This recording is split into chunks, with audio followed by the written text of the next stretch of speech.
এবার দেখে নেওয়া যাক 9 তারিখ থেকে আগামী এক সপ্তাহ মিথুন রাশির জাতক বা জাতিকাদের কেমন যেতে চলেছে।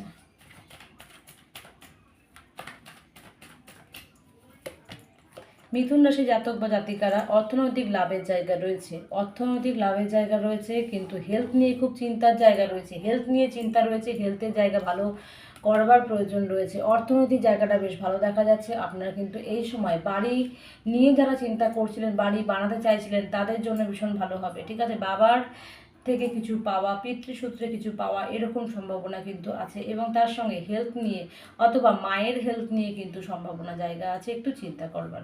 কিন্তু অনেকটা দায়িত্ব আপনার উপরে এই সপ্তাহেতে পড়তে চলেছে। আপনি সেই দায়িত্বগুলোকে সঠিকভাবেই কিন্তু মেটাতে পারবেন। নিজের হেলথের দিকে খেয়াল রাখুন, হেলথের ইস্যু কিছু হতে পারে, ম্যানুপুলেট হবেন না। অনেকে ম্যানুপুলেট করবার চেষ্টা করবে। যখন কোনো মানুষ এগাতে শুরু করে তখন অনেক মানুষ আসবে তাদেরকে ম্যানুপুলেট করে আটকানোর জন্য। তাই ম্যানুপুলেট হবেন না, যতই লোকে বলুক, যতই চেষ্টা করুক না কেন, ম্যানুপুলেট হবেন না।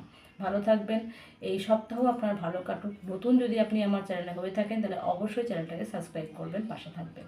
নমস্কার।